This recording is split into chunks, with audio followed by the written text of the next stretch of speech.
Right from the start, I just thought we had a good vibe today, and I thought our older guys led the way, and we were flying around on defense, getting deflections, getting turnovers, and even though we didn't shoot it, had some wide open threes early, we got ourselves going, and I thought we did a great job sharing the ball, and 16 assists on 28 baskets, 16 assists, that's what we want, and that means we're playing the right way on both ends of the floor. So really happy as a team win. A lot of guys really contributed, and now we have a full day here to get ready for another one. What do you see maybe change in your guys after that first media timeout? They're talking about they felt like they were getting the shots before. It's a little stopped before, but then after that Isaac ran three, everything really started to seem to fall into place. Yeah, we just didn't really convert. We had some nice plays, some nice passes. The ball was moving. We just didn't knock down the threes, at the rate we've been shooting it. So it happens, but you can't stop playing the right way. We were still playing the right way. We weren't converting. We missed a couple around the basket, and then we got it popping a little bit, and we got some turnovers that led to some baskets. Ivy hits that shot, and sort of the floodgates open. How much do you feel like when your style is working, it just kind of feeds off itself? And that's why we play that way, because there's a lot of momentum to it. I think our guys aren't robotic. They're playing with instinct. They're playing in a flow, and I think I don't have to orchestrate everything or tighten the reins all the time. I think that style of play allows guys to do what they've been doing their whole life, play basketball with their instincts and their feel. And I think that's a fun way to play. It allows a lot of guys to play, but I like you said, I just think it's just what we do. And I think that's when guys are at their best. It's their game, it's not mine. When you were kind of getting into that style of play earlier in coaching, like how much diving into it did you do in terms of here are teams that do similar things, here's success they've had, just sort of the numbers on it and be like, is it something that works? Well, I learned that mainly from trial and error. I think my teams at Randolph-Macon, we were so good defensively, but I held the reins too tight, and we were so robotic, and we didn't convert steals or great stops. We were five guys out there making sure we were playing not to make a mistake, because we just got to stop. And eventually, I think it hurt our team. Now we won, and we won a lot, but I think our margin of error was very little. I think playing this way allows more possessions. If there are some errors, it's not as critical. They don't count as much. And then I think the flow of our style allows a lot of guys to contribute in different ways, and it allows guys, I think, in this style can really improve. They're just not a power forward that plays a high-low game for 4 years. They get to dribble, shoot, and pass, and they get to do it more and more if they keep playing and keep improving. So I think with trial and error times, honestly, I fault myself. I think in my late 20s, we had some teams around Randolph-Macon that could have made a deep run, maybe win it all. I thought we had that much talent, but I thought in the end our style of play came down to so many one possession, two possession games because of how controlled I was, and that's not the way I played, and that's not the way I grew up. And but that's sort of in college, and then playing a coach at Randolph-Macon with Coach Nutley is the way we sort of played there. And that's what I took over as a coach, and I just, as you get older, you learn through trial and error, play a couple different ways. Just a quick follow-up to that. How often do you borrow from other coaches and see, wow, it's kind of like I think back to how the West Coast offense is in the football. Yeah. Do you say, wow, these are things, I like this, but here's something that's really working. Obviously, people think about Tony Bennett, and the success they had. How often do you see some things other teams are doing and be like, I'm gonna work some of that? All the time. My family at home with my notes and my napkins, and I steal stuff. I've seen stuff on my phone, and copying that and send it to the staff and to JD and say we're gonna talk about this tomorrow. And then how can we tweak it all the time? That's big. Freddie O'Hanlon had a great motion offense at Lafayette when I was finishing college and as an assistant, and I really liked that stuff. We stole from that, and we do some stuff still. to this day. Some of the stuff Davidson does, when I was at Randolph-Macon, I studied it. Coach Beeline, there's a couple things there. When he was at Richmond, I studied that, watched his practices. Some of the stuff Shaka that I learned from Shaka here was huge, especially the ball screen stuff. And like our motion game isn't a ball screen continuity, and it's not a continuous motion. It's a little bit of everything, but our way. And it allows versatile players to play different ways, and allows big guys to play away from the basket, which is really hard to guard.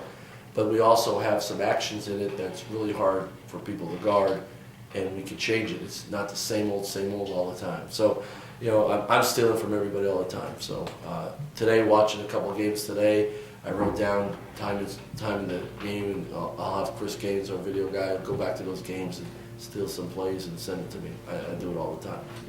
Mike, are you surprised when teams try to run with you, knowing that you guys have been doing that around here for a long time and you've got it pretty down pat? No, I'm not surprised. I think that's not always a bad way to attack us, because right now, if you let our defense set, it's really hard to get a shot off or get a good one, especially with our older guys out there. So sometimes that first one, the transition or maybe out of a press, that first open opportunity might be your best one. So if it's the right guy, maybe they let it fly. So now that sometimes speeds up teams that don't want to play that fast, but it might be their only ones. That's why we really talk about fixing it. We call the term we use is fixing it, where if we don't get a turnover in the press, then we got to get back and fix our defense and get to 5-on-5 as fast as we can, because we don't want some teams to get that open three or a quick drive to the basket and create a 2-on-1 at the rim. And you were concerned early in the year about your conversion rate on turnovers. I think you guys are 74 to 16 points off turnovers the last 2 games. What have you done to make it better? Talk about it in practice, and honestly, I've been stopping it a lot when we get a turnover in practice and we don't convert, and just holding our guys more accountable. We have too many guys in the open court, too talented not to get the basket, or take ourselves out of an opportunity to have an advantage to score. So that's huge. If we get how many steals or turnovers we have, forced 27. Some of those are we're running through passes. We got a head of steam. We got numbers. We got to convert them, and that's playing fast, making quick decisions, but also making simple plays too. Coach, I asked the guys this, but I'm curious what you think. Certain stats show up in the box score. There's certain plays players make that fans love, and so people see these things and they're obvious. But what's something as a coach and as a basketball guy, who's a player on this team that does things that fans don't easily see, that as a basketball guy you go, man, that guy's good. Great question. You don't realize it. Yeah, I mean, like today was IV. I thought IV played a great game. He had 4 points, 4 points, 2 rebounds, but he had some help-to-helper plays, as we call it. When we use the term help-to-helper, a guy drives baseline and Santos steps in to stop the ball. He helped the guy that was guarding the ball, and here's IV helping Santos get back and recover back to his man once the ball's thrown out. That's not on the stat sheet. A lot of people think that they know basketball, don't know this, that. He was awesome at that today. He's been very good in his career with that. But that stuff, that's why our defense is so good. The ball pressure, when he stops the ball on the wing, and that guy, it's like a blanket. And I think like that stuff just doesn't show up. But that's the difference of winning and losing. That's the difference of having. That's our culture. Like he bought into that. DJ's. Everyone talks about his couple plays here and there, and he's a heck of a player, but his improvement on defense over the course of the last 3 years has been phenomenal. And nobody talks about that because he makes a 3 or makes a great play, but he has turned himself into a really good defensive player and uses his length and keeps the ball in front. That to me is huge. I think Kello and Vince, I think Vince is he's the connector on offense. He keeps that ball hot. Every time I talk to somebody at another school or even at the next level or a scout or people that are dissecting our team, they really love how he plays, and it doesn't always show up in the box score. He's that hockey assist guy. He gets that ball hot. He reverses it hard.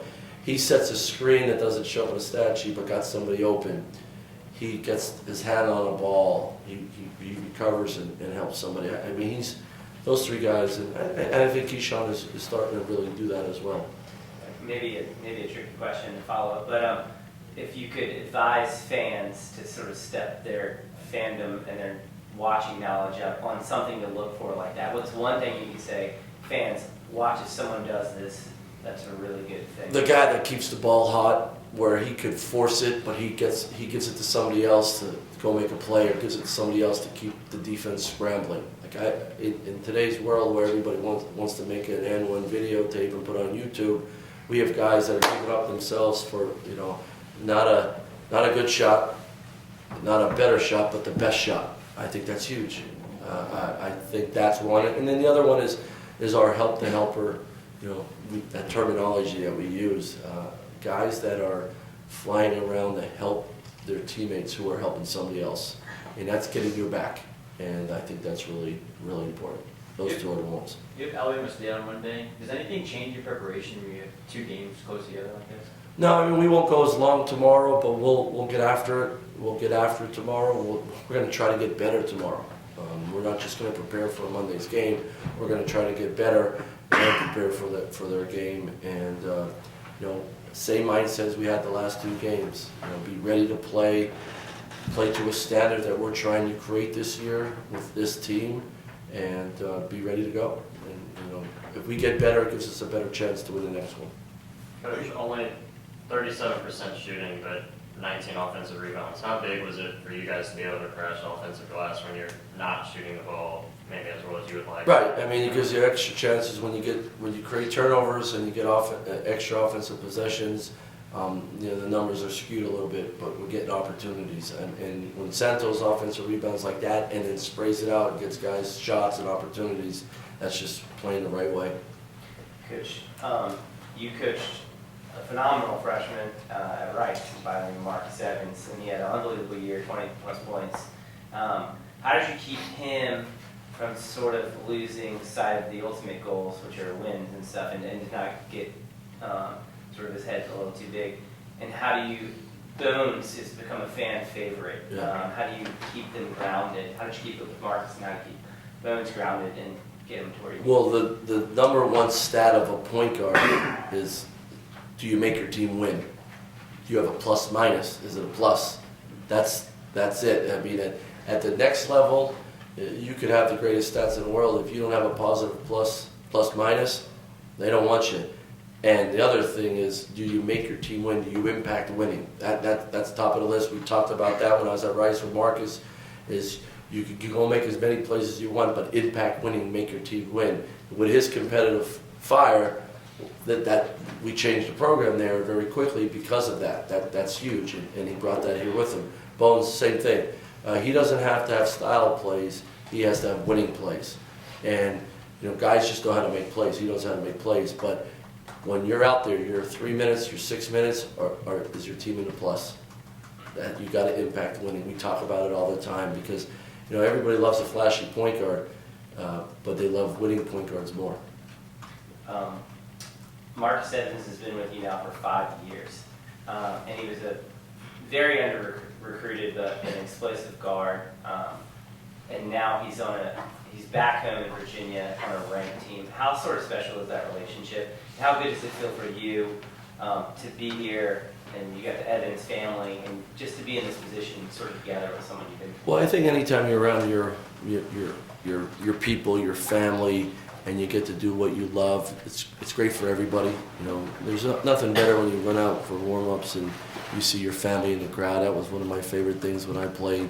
My mom and dad were at all my games, so it was harder for them. Now they got to a lot of Rice games, but it was harder. Now they see that, and his sister went to school here.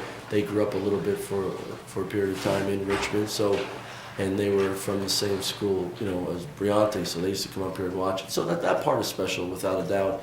When you spend all that time together, it's all you get to a point as I get older and he gets older, like, hey, let's get this done. Let's go do what we want to do, and let's have a great personal career, but let's get this done. Let's win. Let's have a special year. And the 5th year, especially with all the stuff that he went through, and how supportive his family's been, and how his teammates have been to rally around him when he's been down.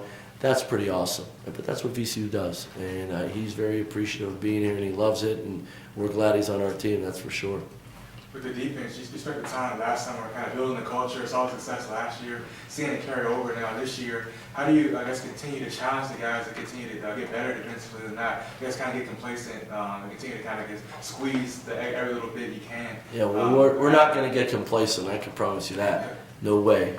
Everybody knows that if we play defense at a high level like we have been doing, it will always give us a chance to win a game. So our guys know that. The other thing too is there's just certain things in practice that we do every day to build our defensive habits, and nobody says, oh, well, why are we doing this again? It's just what we do.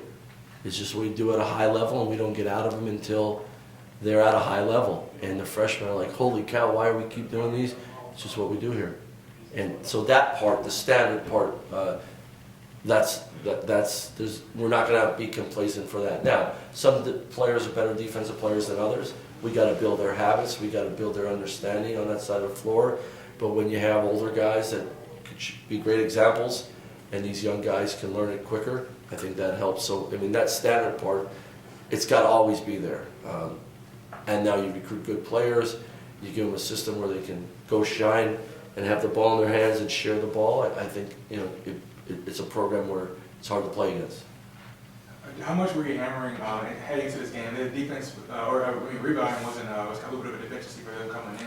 How much were you hammering home, just getting those second chance opportunities? And have you seen, I guess, too many disparities? Like there was like 26 more shots that you guys attempted. Yeah, I mean, we talked about hey, we got to get on the glass against these guys. You know, that stat, but also we've been really stressing for our guards to get rebounds.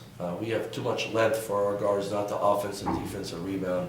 Especially early in the year, I think we just weren't doing enough. That's having a nose for the ball, and either you're 100% going after an offensive rebound, or you're 100% getting back to set up our defensive transition. And we got to continue to get better at that, because sometimes when you're not shooting it well, like early in the game, those things can get you going. Offensive rebounds, energy plays can get you going. We need more of that. All good? Thanks, guys. All right, guys. Have a good night.